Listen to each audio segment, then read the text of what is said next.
তোমার ঘুম আসছে? কিছু প্রবলেম হচ্ছে কি? কিছু চিন্তা করছো তুমি? আমাকে বলা যায়? একটা সত্যি কথা বলবে? কি বলো? তোমার কি আমার উপর একটু ভরসা নেই? তোমার এরকম মনে হলো কেন? তিস্তার সাথে তোমার এখানে দেখা হয়েছে, ওইখানে চাকরি করছে, এটা কেন বলনি আমাকে? বললে তো ব্যাপারটা আমার কাছে অনেক। আমি আমাদের ট্রিপটা খারাপ করতে চাইনি। আমি চাইনি আমাদের এই সময়ের মধ্যে অন্য কেউ কোনোভাবে আসুক। তুমি বললেও আমাদের মধ্যে কেউ আসতো না, বরং এই প্রশ্নগুলোই আমার মনে আসতো না। সরি, আমি ভুল করেছি। প্লিজ তুমি এটা নিয়ে আর। তবে তিস্তাকে অনেকদিন পর দেখে অনেকটা অন্যরকম লাগলো আমার। আগের তিস্তার মধ্যে একটা জেদ ছিল, অহংকার ছিল, কিন্তু এই তিস্তা আগের তিস্তার থেকে অনেক আলাদা। হ্যাঁ, সেটা অবশ্য আমারও মনে হয়েছে, কিন্তু আমি ওকে নিয়ে আর কোনো রিস্ক নিতে চাই না। ও বদলে গেছে, ভালো হয়েছে, ও নিজের মতো করে ভালো থাকুক, আমি ওকে নিয়ে ভাবতে চাই না। কিন্তু অলির ব্যাপারে ও আমাদের অনেক সাহায্য করেছে। হ্যাঁ, এই ঘটনাগুলোই আমায় কনফিউজ করে। ঠিক আছে, ও যা করেছে তার জন্য আমি থ্যাঙ্কফুল, কিন্তু ফিউচারে আমি আর ওর সাথে কমিউনিকেট করব না। আমরা ভাবি এক আর হয় এক, ভাবতে পারি না এমন অনেক কিছুই তো হয় আমাদের জীবনে। তাই কথাগুলো এভাবে বলো না। কথা কতটা রাখতে পারা যাবে সেটা তো জানি না। এনিওয়ে, সব মিটে গেছে। এখন ঘুমিয়ে পড়ো, কালকে সকালবেলা আবার কলকাতার জন্য রওনা দিতে হবে। সেই পাশ ফেরা, এপাশ ফেরে সব।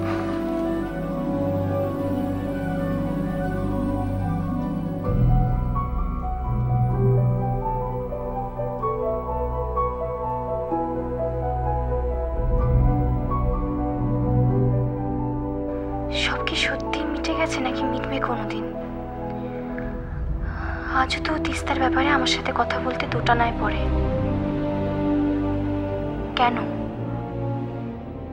এই কথাগুলো আমি আগে অনেকবার শুনেছি, তবে এবারে আপনি কয়েকটা কথা আমার মন দিয়ে শুনে রাখুন। আপনি কে সেটা একটু হলেও আমি আন্দাজ করতে পেরেছি। তবে ওয়েট, আগে আন্দাজটা শুনি। কে আমি?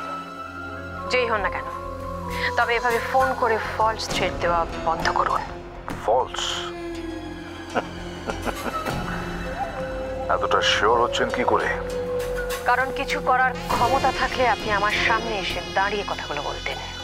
তাতে কিছুটা সময় নষ্ট ছাড়া আর কোনো লাভ হবে না ইন্দিরা।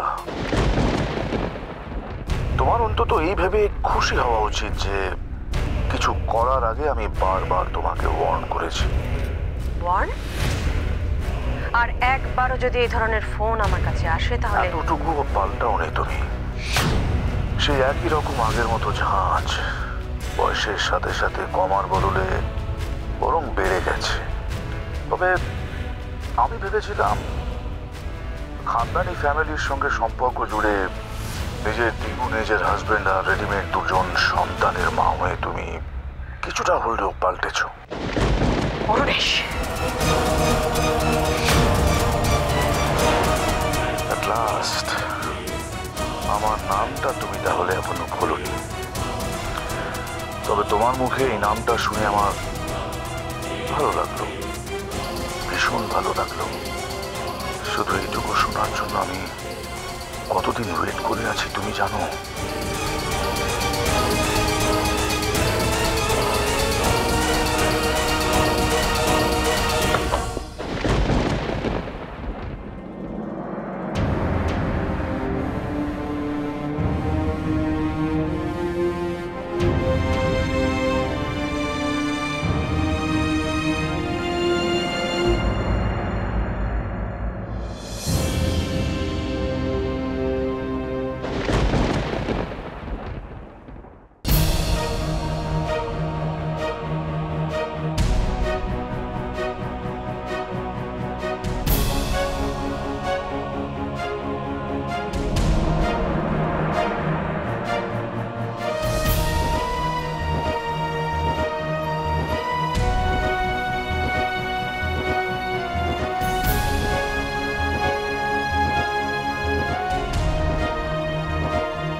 পড়ে গিয়ে একটা কাণ্ড ঘটেছে, আবার তুমি পড়ে যেও না।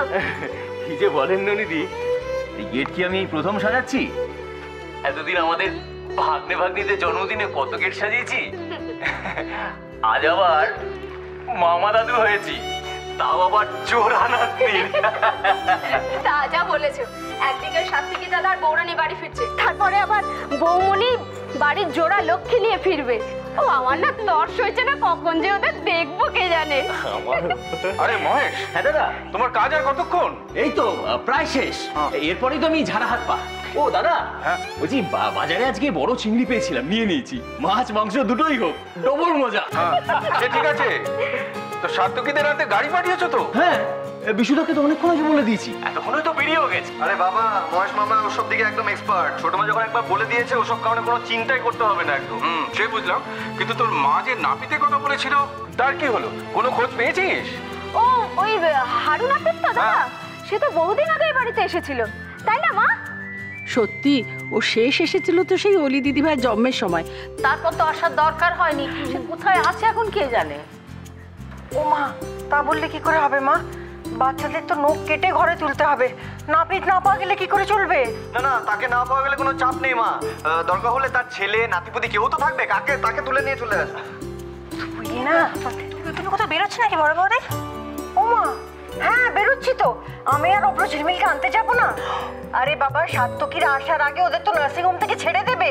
বা এটা বেশ হবে কিন্তু। হ্যাঁ, তা তো জ্যাঠা মশাই আর জেঠিমণি এসেই তার ভাইজির মুখ দেখতে পাবে। সত্যি কনকের কি উৎসাহ না এসবে। কিন্তু মা, ওই নাপিত না পাওয়া গেলে কি করে হবে? আরে বাবা রে বাবা, আচ্ছা বড় বৌদি, পৃথিবীতে হারু নাপিতই কি একমাত্র নাপিত? আচ্ছা শোনো, আমার কিন্তু মনে হয় এই বাচ্চাদের হাইজিনের ব্যাপার তো এই পার্লার থেকে না ট্রেন্ড লোকজন নিয়ে আসা দরকার। কি যে সব বলিস, ও সমস্ত কথা আমার ভালো লাগে না। হারু যথেষ্ট পরিষ্কার পরিচ্ছন্ন, ওর খুর গরম জলে ধুয়ে কাজ করেছে। আরে না না মা, তুমি বুঝতে পারছো না। তুমি পার্লারের ছেলে মেয়েদের দেখলে পরে একেবারে চমকে যাবে। আর তাছাড়া বৃষ্টির নৌকো তো পার্লারের ওদেরকে দিয়ে কাটিয়েছিলাম। আরে বাবা, সে তখন তোরা বাইরে ছিলি, কি করেছিস আমি জানতে যাইনি, কিন্তু এই বাড়ির যে কোনো শুভ অনুষ্ঠান চিরকাল হারুই করে এসছে, ওই করবে। ও বড় বৌমা, তুমি দেখো তো ইন্দু জানে কিনা। হ্যাঁ মা, দেখছি। ছোট ছোট মা ডাকছেন। তাহলে কি আমি একটু বেরিয়ে গিয়ে খুঁজে দেখবো, যদি পাই? অগত্যা, কর্ত্রীর ইচ্ছাই কর্ম। আরে অভ্র, তুই আর তোর মা এবার বেরিয়ে পড়। আরে কি গো, দাঁড়িয়ে আছো কেন? যাও। হ্যাঁ তাই তো, অভ্র তাড়াতাড়ি চল। ও মা, আমরা আসি তাহলে। হ্যাঁ এসো মা। মা, তোমার যেতে হবে না, আমি একাই যথেষ্ট, আমি ওদেরকে নিয়ে চলে আসবো। ও মা, তা কি করে হয়? আমি সকাল থেকে রেডি হয়ে বসে আছি, আর ঝিলমিল দুটো বাচ্চাকে একসঙ্গে কি করে সামলাবে বলতো? আরে একা কোথায়, আমি যাচ্ছি তো, ওদের বাবা আছে তো। দরকার হলে একজনকে কোলে আর একজনকে পিঠে করে নিয়ে চলে আসবো। হ্যাঁ হ্যাঁ হ্যাঁ হ্যাঁ, তোমার ছেলে আজকে একটা কেলেঙ্কারি বাগিয়েই ছাড়বে। ওইটুকু বাচ্চাকে তুমি পিঠে করে নিয়ে আসবে? হাঁদা একটা। এই জন্যে না ঝিলমিলের উপর রেখে যায়, কিচ্ছু বোঝে না। আরে তোমরা না সত্যি, আমি তো মজা করছিলাম, সিরিয়াসলি। তোমরা মেয়েরা বরং ঘরে থাকো, আর আমার দুই এঞ্জেলকে ওয়েলকাম করার জন্য ভালো করে অ্যারেঞ্জমেন্ট করে রাখো তো। হ্যাঁ ছোট বৌদি। এটা ঝিলমিলের ঘরে রেখে এসো তো, যাও।